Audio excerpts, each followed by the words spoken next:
మా aunty interview. Aunty మీకు ఎలా ఉన్నది ఇక్కడికి వచ్చిన తర్వాత? ఇక్కడికి వచ్చిన తర్వాత ఈ స్కూల్ చూసిన తర్వాత ఈ పిల్లల్ని చూసిన తర్వాత నాకు నా చిన్నప్పటి రోజులు గుర్తొచ్చాయి. అప్పట్లో చదువుకోవడం తర్వాత మిగతా యాక్టివిటీస్ మాకు ఉండేవి. ఇప్పుడు యాక్టివిటీస్ తక్కువ. మేము డాన్సులు డ్రామాలు విపరీతమైన యాక్టివిటీస్. గైడ్ లో మేము వెళ్ళి మేము షీల్డ్ తెచ్చాం. రోలింగ్ షీల్డ్ లాస్ట్ అంటే థర్డ్ టైం మేము తీసుకొచ్చి మా మా స్కూల్లో ఉంచాం. రోలింగ్ షీల్డ్ ఇప్పటికీ ఉంది అక్కడ. మేము పాతిన మొక్కలు ఇప్పటికే అందరూ ఆ నిమ్మకాయలతో మేము వెళ్తే మాకు కూడా డ్రింక్ ఇచ్చారు అక్కడ. సూపర్. డ్రింక్ ఇచ్చారు అక్కడ. మేము అయితే యాక్చువల్గా ఏంటంటే నేను నైన్త్ లో వచ్చేసాను. నాకైతే స్కూల్ పీపుల్ లీడర్ చేద్దామన్నారు. అది వదిలేసాయి. నాకు ఛాంపియన్ గా స్కూల్ నుండి పంపిస్తున్నారు. ఆల్ గేమ్స్, షార్ట్ పుట్టు, త్రో బాల్, రింగ్ టెన్నిస్, అదే బ్యాడ్మింటన్, ఎవ్రీథింగ్ అన్ని, ఖోఖో అన్నిట్లో కూడా ఉండేదాన్ని. సో నాకు స్కూల్ తరఫున పంపిస్తానన్నారు.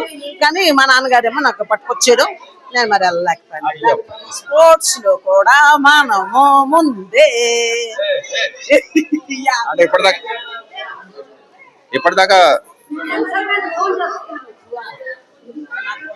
ఇప్పటిదాకా దుర్యోధన అనుకున్నాం, కానీ అర్జునుడు కూడా అని తెలిసింది ఇప్పుడు. అన్ని ఉన్నాయి. ఏం పర్లేదు.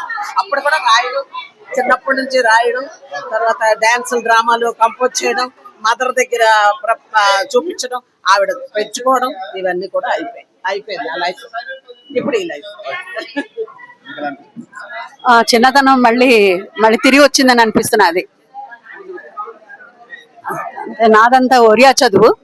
సో ఒరియా చదువుకోవడం అంటే మా సొంతంగా చదువుకోవడమేను. ఆ గైడ్ చేయడం కానీ, మాకు గైడ్లు చూసి ఫాలో అయ్యి నేర్చుకోవడం కానీ ఏమీ లేదు. అంత ఓన్గానే అలాగా. కాకపోతే మొదటి నుంచి మ్యూజిక్ మీద ఎక్కువ ఆ ప్యాషన్ నుంచి మ్యూజిక్ మీద ఎక్కువ కాన్సన్ట్రేట్ చేయడం. స్కూళ్ళలోని, రవీంద్ర మండపంలోని, అంటే అలాగ నాకు పాటల మీదనే. కాకపోతే ఈ స్టూడెంట్ లైఫ్ మాత్రం తిరిగి రానది. అప్పుడు మాకు ఇలా పోటీలు ఇవేం లేవు.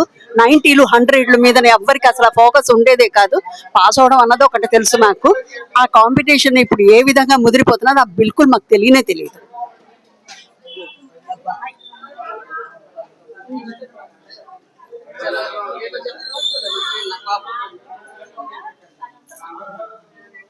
అంటే మీరు ఎప్పుడు వచ్చారు కదా, మీరు కొంచెం పోయిన తర్వాత ఇంటర్వ్యూ తీసుకుంటాను. ఇప్పుడు ఎలా ఉన్నది అంటే ఇప్పుడే వచ్చారు కదా, కొంచెం పోయిన తర్వాత ఇంటర్వ్యూ తీసుకుంటానండి.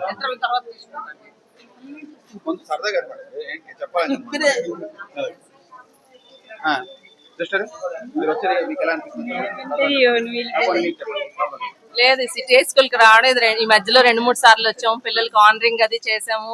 వాటర్ ఫిల్టర్ ఇచ్చాము, ఆరో వాటర్ ఫిల్టర్ ఇచ్చాము, వార్షిక క్లబ్ తరఫున ఇచ్చాము. స్పాన్సర్ అవి బాగా చేసాము. ఎప్పుడు వస్తుంటాము. ఇలాగ ఏదైనా సేవా కార్యక్రమాలు ఉంటే శ్రీని గారు పిలిస్తే వస్తుంటాము. పిల్లలందరికీ ఎంకరేజ్ చేస్తారు బాగా శ్రీని గారు.